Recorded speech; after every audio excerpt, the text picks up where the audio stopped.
Buckle up, because this one is messy. Today's case involves Dorian Gutierrez, a father of 4, a history of addiction, a protective order violation, and accusations of choking his partner. The courtroom is tense, the testimonies are raw, and the stakes through the roof. We're diving into a bond hearing that spirals into a full-blown breakdown of a relationship marred by drugs, violence, and heartbreaking co-parenting struggles. You'll hear from Jasmine, the long-term partner and mother of his children, as she reveals the emotional roller coaster that's led them to this moment. But here's where it gets complicated. Both parties admit to violating the no-contact order. So who's truly at fault?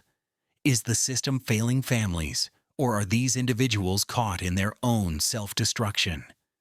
You're about to witness a judge make a ruling that leaves no room for excuses. Get ready for shocking allegations, legal boundaries pushed to the edge, and a powerful reminder of what's at stake when protective orders are ignored. Let us know in the comments right now. Should someone be denied bond for violating a no-contact order, even when both parties admit to breaking it? Which case are you all here for? Dorian Gutierrez. All right, Dorian Gutierrez, if you come down, please.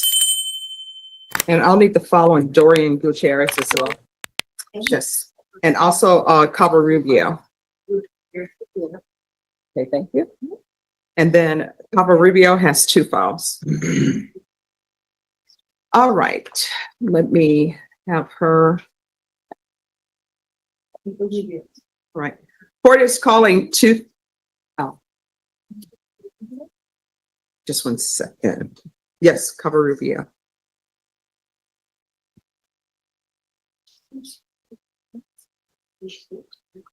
Oh, and Mr. Reitmeyer, if you want to talk to your client about that letter, the interpreter is here. Okay, thanks. You're welcome.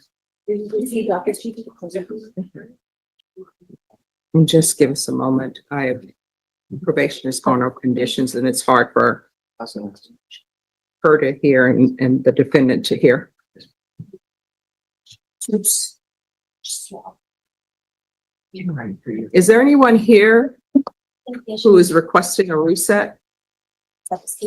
Everything else is for, please? Okay. Just give us a moment. Probation is going over conditions with a defendant in the box, and once they do that, then we'll take the matters up. I don't know. Who could create a risk?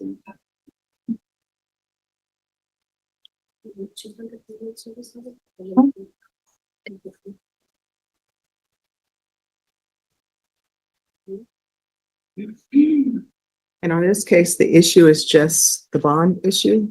Those are the ones that Yeah. those out. What's the motion? I'll cover this. Just set it on. Okay. Whatever, I guess we have an agreement. Okay. If we need to get that far. And this hasn't been indicted, correct? That's correct.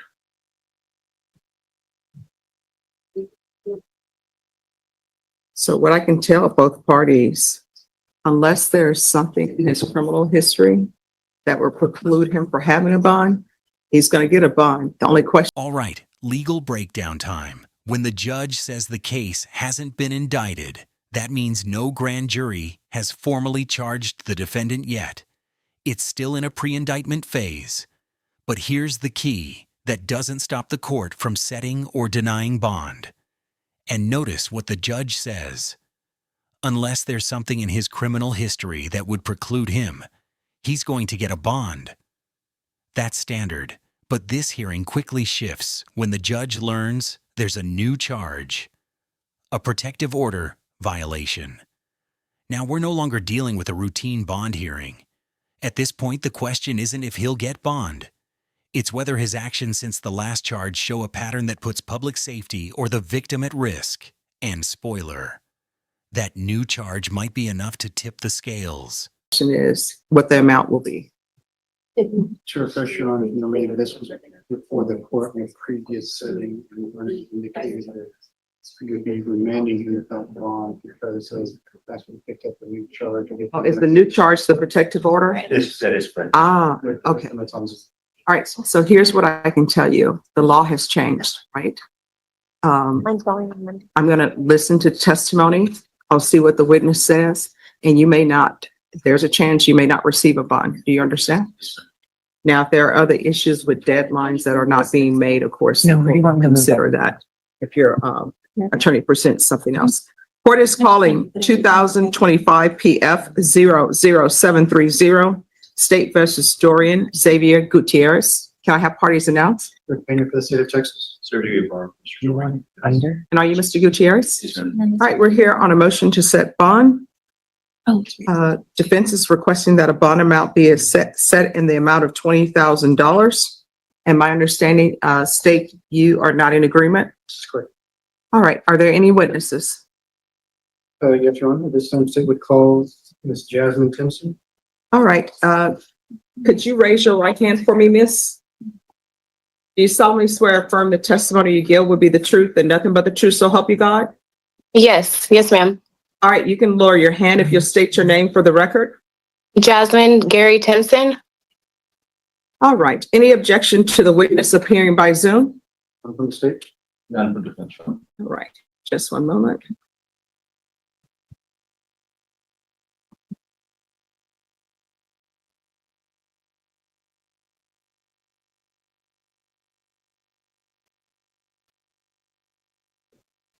All right. State, you may proceed. Thank you, Your Honor. All right, you may proceed. Good afternoon, Ms. Timpson. Hello, good afternoon. I know you probably can't see me, but can you hear me okay? I could hear you fine. Yes, sir. Thank you, ma'am. Now, do you have any way of knowing someone by the name of Dorian Xavier Gutierrez? Yes. How do you know that person? We were together for almost 11 years.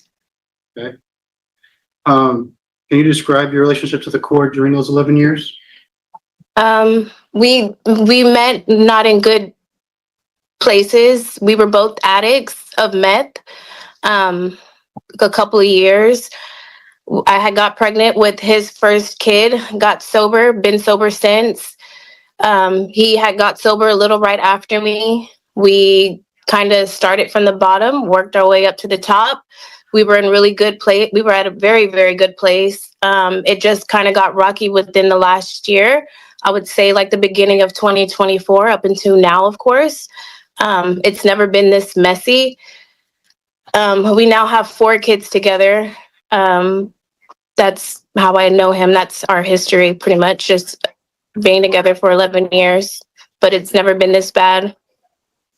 And when did things start getting bad between the two of you?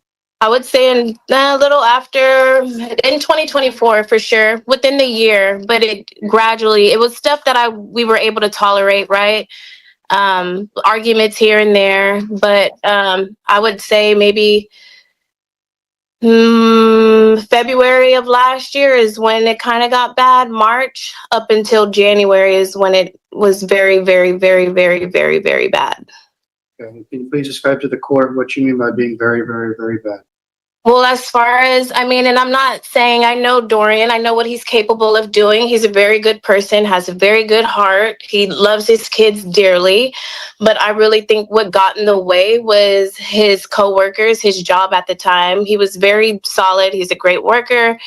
He was at the wrong place at the wrong time. And I truly believe, with me knowing him, being with him for 11 years, he was in the wrong place, wrong time, got caught up. He started using.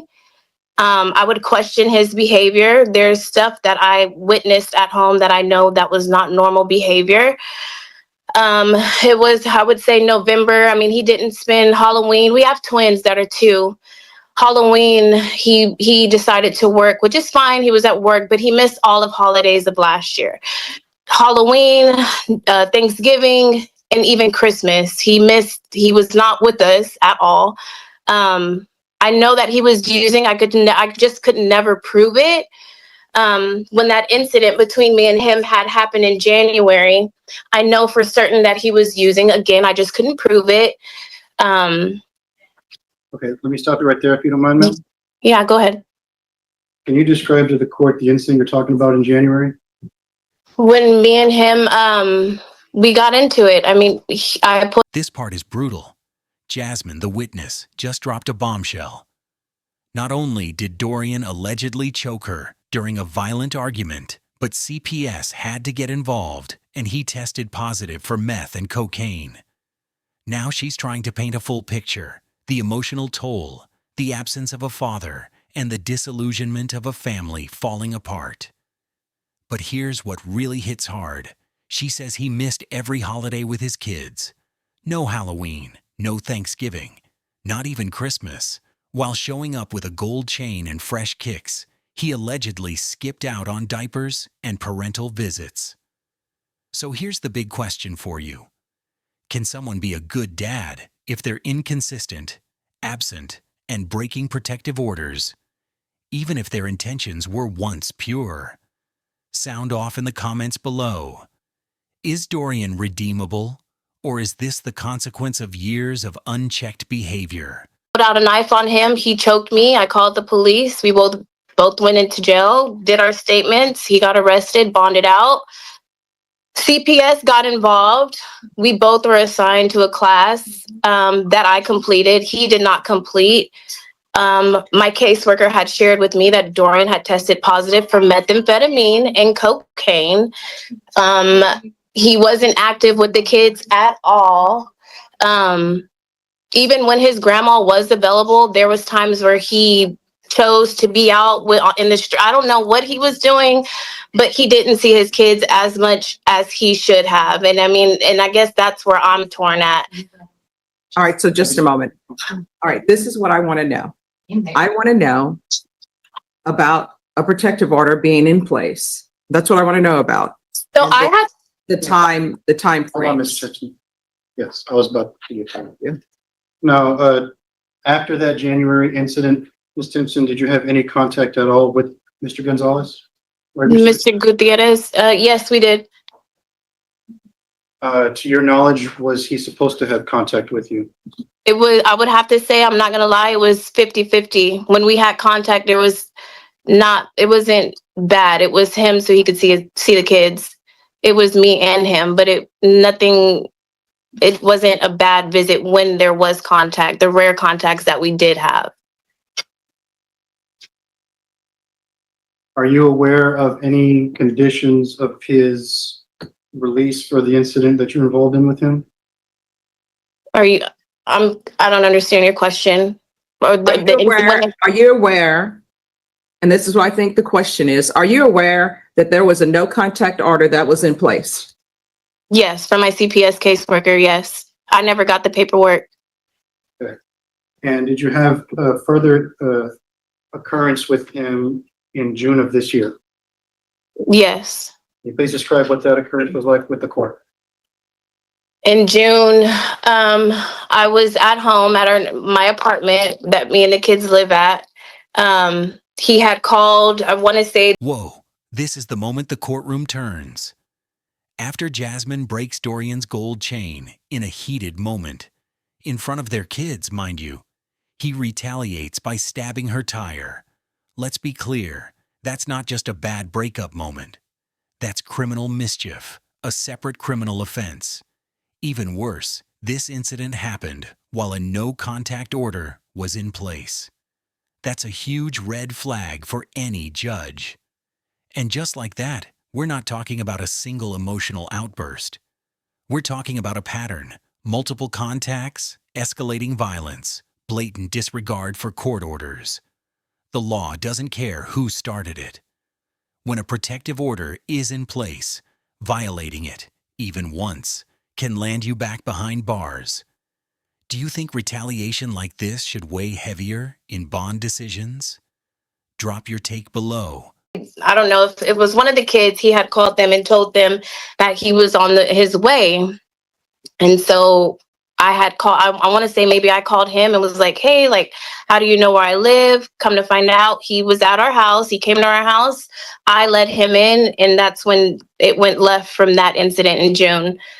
To fast forward, I had broke his chain that he had on. Because the kids are seeing his dad. He's got on new shoes, new clothes. He's got on a gold chain, Apple Watch, yet he can't buy diapers. I've got more diapers from his grandma than him.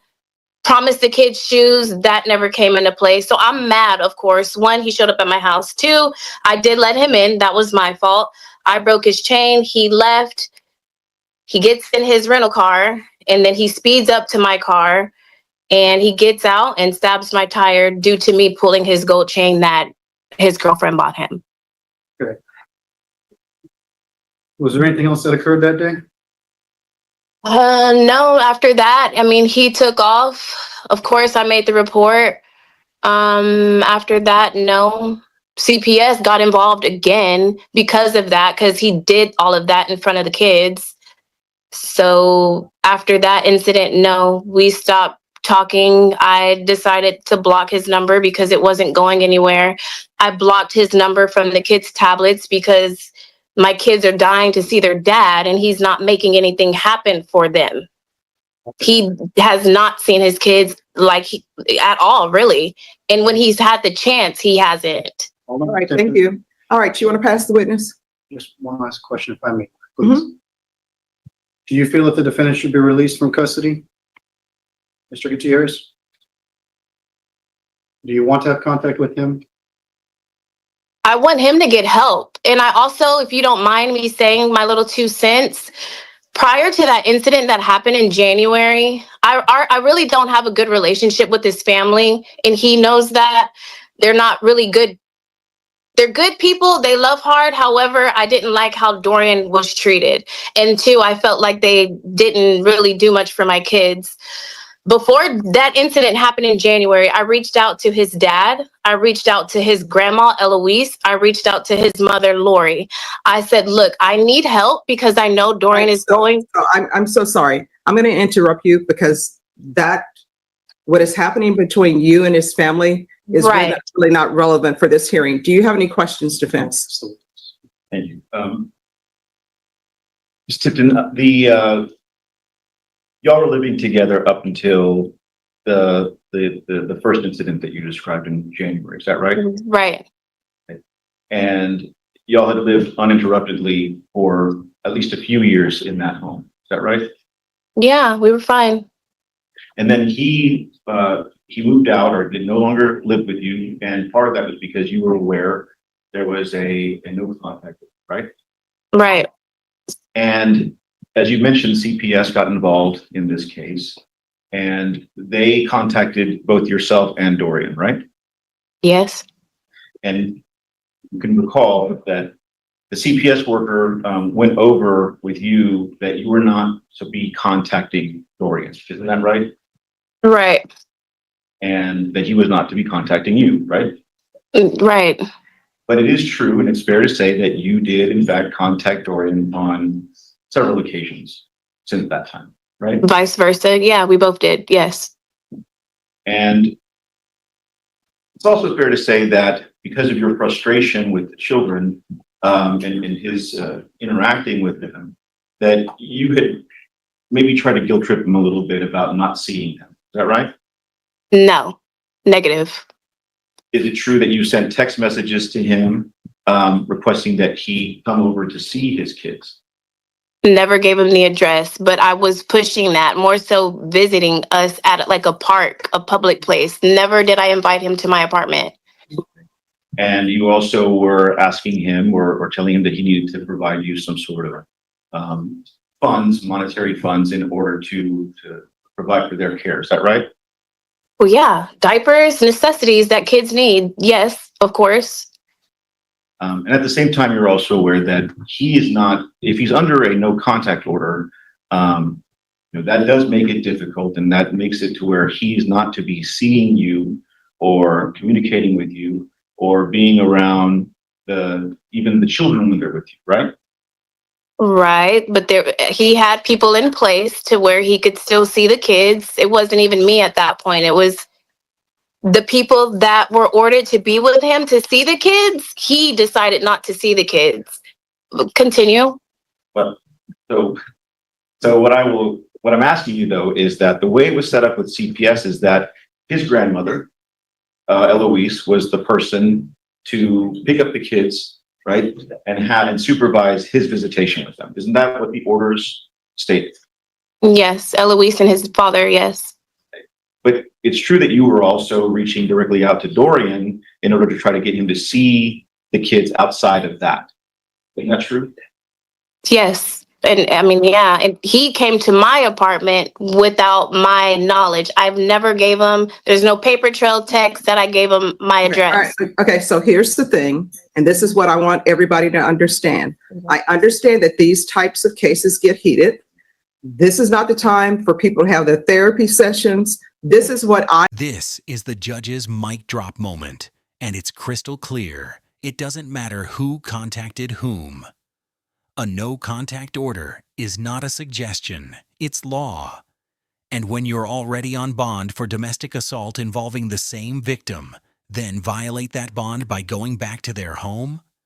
That's a legal deal breaker. Judges aren't therapists. Their job isn't to sort out relationship drama. Their job is to protect public safety and uphold the law. And here, the judge is sending a powerful message. I don't care if she texted you, invited you, or even begged you to show up. You had a legal duty not to respond. This is a reminder for anyone in a similar situation. Violating a court order, even for good reasons, is still a violation. Full stop. I want to know. Number one, did he have an assault family household impeding breath or circulation? Is that case pending? Yes, Your Honor. And is it against the witness who's testifying? Yes, it is, Your Honor. And then the new case, which is, I guess, violation of protective order And criminal mischief is against. and criminal mischief, is it against this person? Yes. Yes. What I'm telling everybody here, legally, and you can take it to your legislature, but you are not entitled to a bond, and I'm not going to give you a bond. And what everybody needs to understand is when somebody has a protective order in place, I understand that sometimes people's whole thing, when I was a defense attorney, they just want their boyfriend to behave. They want their boyfriend to be a good boyfriend. That's why they continue to contact them. That is not what the law is for. So he is on bond for assault, family, household, impeding breath or circulation against this complainant. You pick up another violation of protective order. I think everybody knows whether the complainant reaches out to you or not, which, you know, the order is in place to protect whoever the complainant is. You are not supposed to go over to that person's house. You're not supposed to contact that person. Even if that person is contacting you, you're not supposed to respond.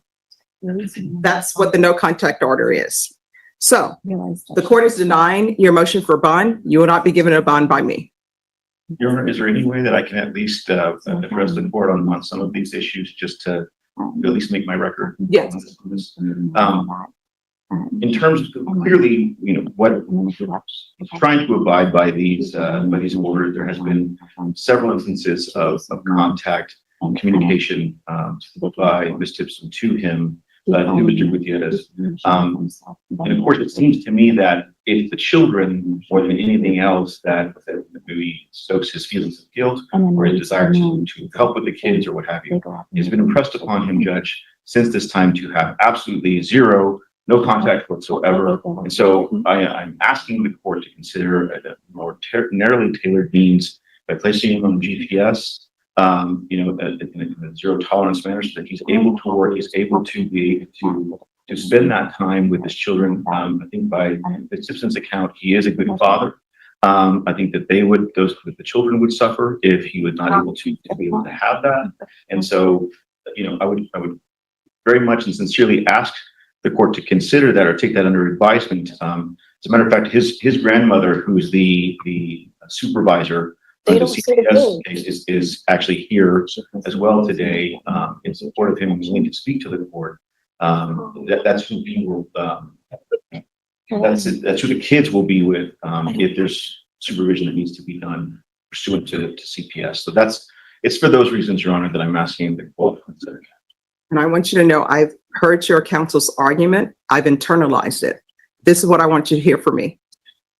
You have to respect defense counsel here. They're pulling out every stop. GPS monitoring, supervised visitation, support from grandma, the whole playbook. And yes, the defense is smart to focus on Dorian's value as a father. That angle plays well in family-focused courts, but it doesn't outweigh repeated legal violations. The reality? The judge already made up her mind the moment she saw the pattern. A choking charge, followed by contact violations, followed by an alleged tire slashing, all tied to the same victim. And here's the truth bomb. Courts care more about protecting the complainant than saving a co-parenting arrangement that's already unstable. Judges need evidence of change, not empty promises. Do you think GPS monitoring would have been enough here? Let us know. On bond for assault choking family. The complainant who's on the screen is the complainant in that case. And then you had an order, and it was a protective order, that you were not to have contact with her. Then based upon her testimony, you had contact with her at her home or apartment or wherever it was. Now, with regards to the slashing of the tires, she's saying that you slashed her tires after she tore your chain. The issue is you're on bond for assault choking against this complainant who's testifying, and then you pick up a violation of protective order. The motion for bond is denied. All right, thank you. Thank you. Thank you. Who is here on Robert Christopher Pettis? In the end, the judge denied bond, and honestly, it was inevitable. Dorian Gutierrez was already facing a serious charge of assault involving choking. A no-contact order was in place, and he not only violated it, but escalated the situation further with new criminal allegations. The court made it clear protective orders exist for a reason. Even if the victim reached out, the responsibility to follow the law still falls on the defendant. The system doesn't bend for emotional complications. It draws hard lines. And when those lines are crossed, consequences follow. So what do you think? Should Dorian have been given another chance with conditions, or did the judge make the right call? If you found this case as shocking as we did, make sure to hit that like button, share your thoughts in the comments, and don't forget to subscribe for more jaw-dropping courtroom breakdowns. We've got more drama, more law, and more truth coming your way. Stay tuned.